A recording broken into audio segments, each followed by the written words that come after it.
¿Qué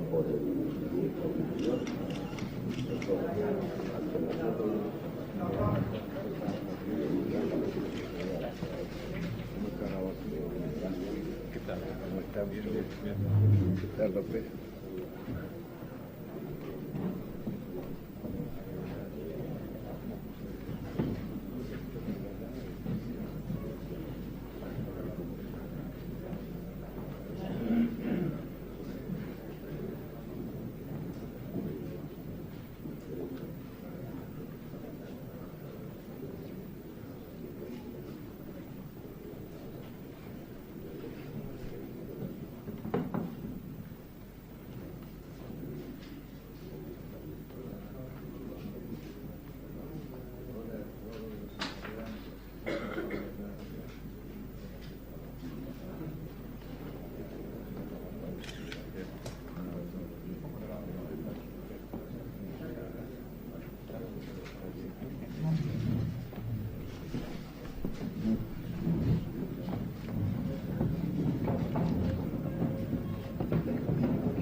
Acá hay una silla.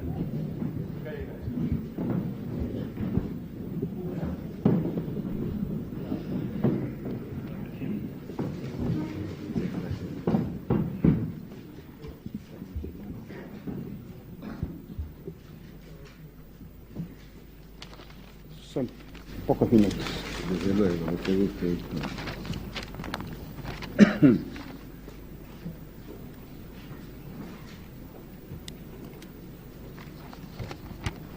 En nombre de la seguridad nacional, miles y miles de seres humanos, generalmente jóvenes y hasta adolescentes, pasaron a integrar una categoría tétrica y fantasmal, la de los desaparecidos.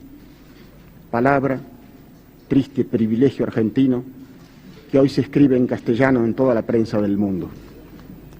Arrebatados por la fuerza, dejaron de tener presencia civil. ¿Quiénes exactamente los había secuestrado? ¿Por qué? ¿Dónde estaban? No se tenía respuesta precisa a estos interrogantes. Las autoridades no habían oído hablar jamás de ellos, las cárceles no los tenían en sus celdas, la justicia los desconocía y los habeas corpus solo tenían por contestación el silencio. En torno de ellos crecía un ominoso silencio. Nunca un secuestrador arrestado, jamás un lugar de detención clandestino individualizado, nunca la noticia de una sanción a los culpables de los delitos. Así transcurrían días, semanas, meses, años de incertidumbre y dolor de padres, madres e hijos, todos pendientes de rumores, debatiéndose entre desesperadas expectativas, de gestiones innumerables e inútiles, de ruegos influyentes a oficiales de alguna fuerza armada que alguien les recomendaba, a obispos y capellanes, a comisarios. La respuesta era siempre negativa. En cuanto a la sociedad, iba arraigándose la idea de la desprotección, el oscuro temor de que cualquiera, por inocente que fuese, podía caer en aquella infinita casa de brujas, apoderándose de unos el miedo sobrecogedor y de otros una tendencia consciente e inconsciente a justificar el horror. Por algo será, se murmuraba en voz baja, como queriendo así propiciar a los terribles e inescrutables dioses, mirando como apestados a los hijos o pares del desaparecido.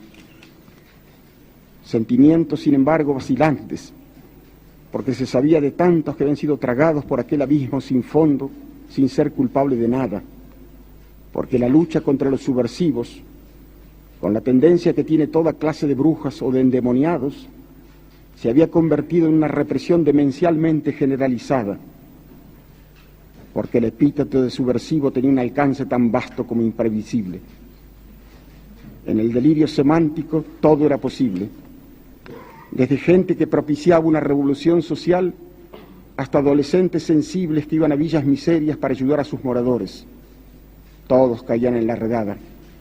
Dirigentes sindicales que luchaban por una simple mejora de salarios, muchachos que habían sido miembros de un centro estudiantil, periodistas que no eran adictos a la dictadura, psicólogos y sociólogos, jóvenes pacifistas, monjas y sacerdotes que habían llevado las enseñanzas de Cristo a barriadas miserables, y amigos de cualquiera de ellos, y amigos de sus amigos, gente que había sido denunciada por venganza personal o por secuestrados bajo tortura, en su mayoría inocentes de terrorismo, y ni siquiera de pertenecer a los cuadros combatientes de la guerrilla, porque estos presentaban batalla y morían en el enfrentamiento o se suicidaban antes de entregarse, y pocos llegaban vivos a manos de los represores. Desde el momento del secuestro, la víctima perdía todos los derechos, privada de toda comunicación con el mundo exterior, confinada en lugares desconocidos, sometida a suplicios infernales, ignorante de su destino mediato e inmediato, susceptible de ser arrojado al río o al mar, o reducido a cenizas. Seres que sin embargo no eran cosas, sino que conservaban atributos de la criatura humana, la sensibilidad para el tormento, la memoria de su madre o de su hijo o de su mujer, la infinita vergüenza por la violación en público. Seres no solo poseídos por esa infinita angustia y ese supremo pavor, sino, y quizá por eso mismo, guardando en algún rincón de su alma alguna descabellada esperanza. Con tristeza, con dolor, hemos cumplido la misión que nos encomendó en su momento el presidente constitucional de la República. Esa labor fue muy ardua, porque debimos recomponer un tenebroso rompecabezas, después de muchos años de producidos los hechos, cuando se habían borrado deliberadamente todos los rastros, se habían quemado toda la documentación y hasta se había demolido edificios. Hemos tenido que basarnos, pues, en las denuncias de los familiares, en las declaraciones de aquellos que pudieron salir del infierno y aún en los testimonios de represores que por oscuras motivaciones se acercaron a nosotros para decir lo que sabían. Fuimos acusados de no propiciar la reconciliación nacional, de activar los odios y resentimientos, de impedir el olvido. Pero no es así. No estamos movidos por el resentimiento ni por el espíritu de venganza. Solo pedimos la verdad y la justicia, tal como por otra parte las han pedido las iglesias de distintas confesiones, entendiendo que no podrá haber reconciliación sino después del arrepentimiento de los culpables y de una justicia que se fundamente en la verdad, porque si no, debería echarse por tierra la trascendente misión que el Poder Judicial tiene en toda comunidad civilizada. Las grandes calamidades son siempre aleccionadoras, y sin duda el más terrible drama que en toda su historia sufrió la nación durante el período que duró la dictadura militar, iniciada en marzo de 1976, servirá para hacernos comprender que únicamente la democracia es capaz de preservar a un pueblo de semejante horror, que solo ella puede mantener y salvar los sagrados y esenciales derechos de la criatura humana. Únicamente así podremos estar seguros de que nunca más en nuestra patria se repetirán hechos que nos han hecho trágicamente famosos en el mundo civilizado.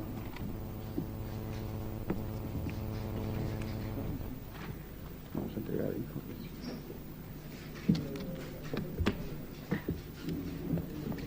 Aquí le vamos a entregar, señor presidente, el informe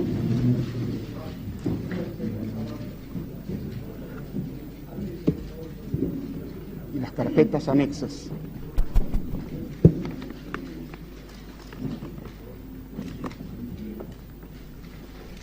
Debo recordar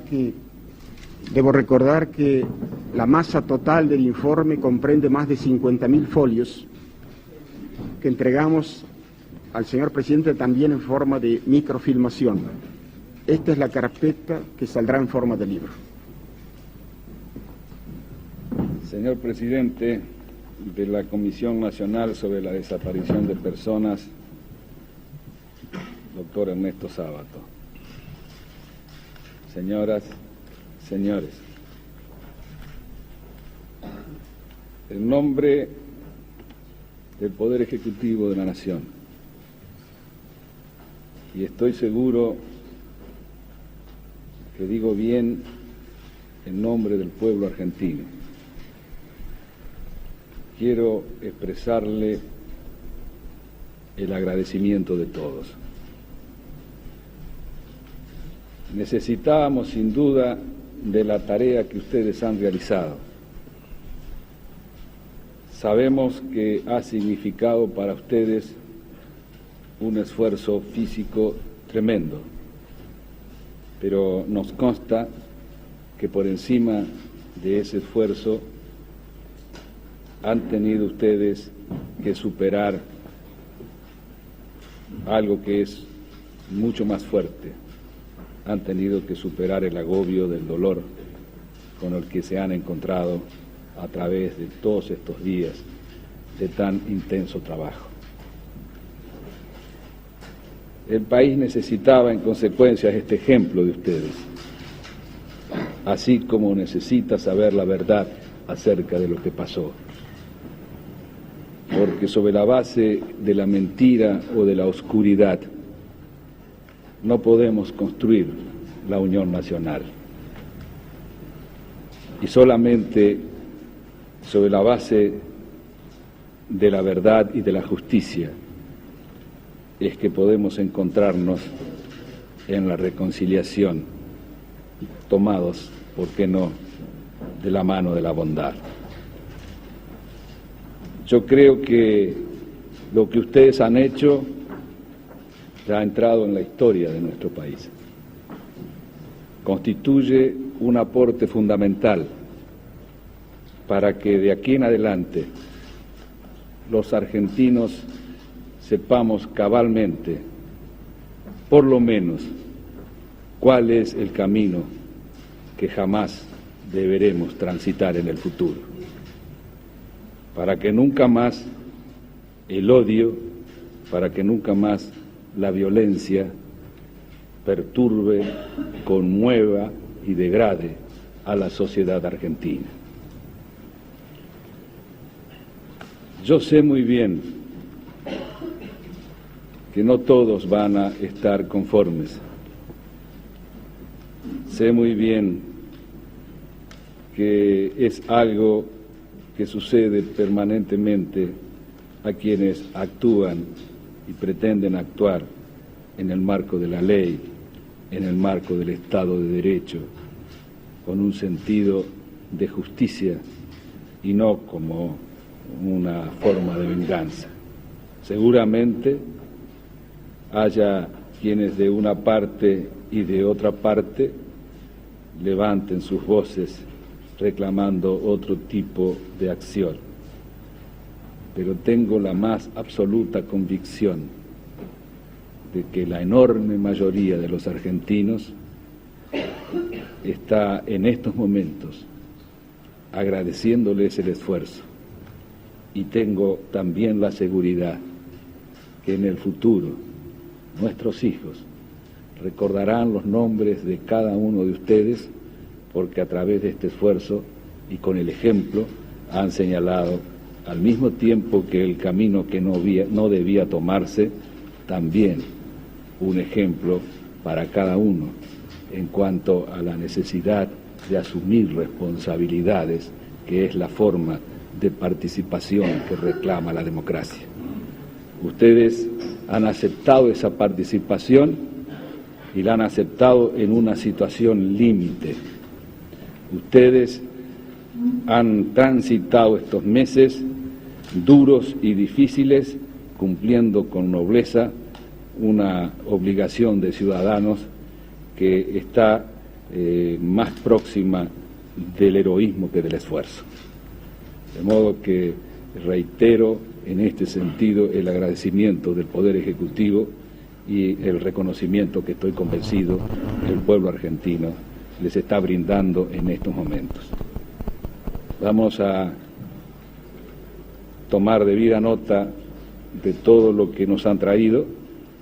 Va a actuar como corresponde en la Argentina la justicia, a través del debido proceso, en el marco del Estado de Derecho, y vamos a encontrar seguramente con la misma inquietud, con la misma apelación de carácter espiritual que ustedes permanentemente han puesto de manifiesto, vamos a encontrar los argentinos la paz que estamos reclamando. Yo no sé si habrá habido otro presidente en nuestra historia que se haya encontrado frente a dramas de esta naturaleza tan penosos, inmersos además en circunstancias difíciles desde todo punto de vista. Pero al presidente de los argentinos se le hace mucho más fácil su acción cuando cuenta con ejemplos de ciudadanos como ustedes que enaltecen a la sociedad argentina. De nuevo, señores, muchísimas gracias por lo que han hecho. Vamos a conversar, si les parece un poquito.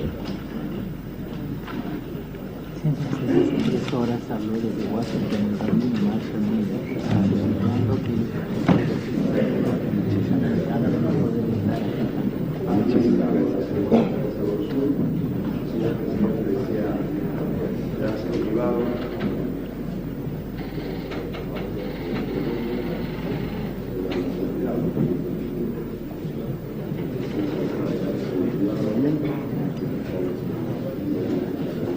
Muy lindas palabras. Muchas gracias. No sé si yo estaba a la altura.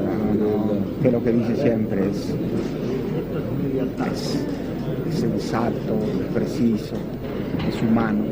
Dijo cosas muy hermosas.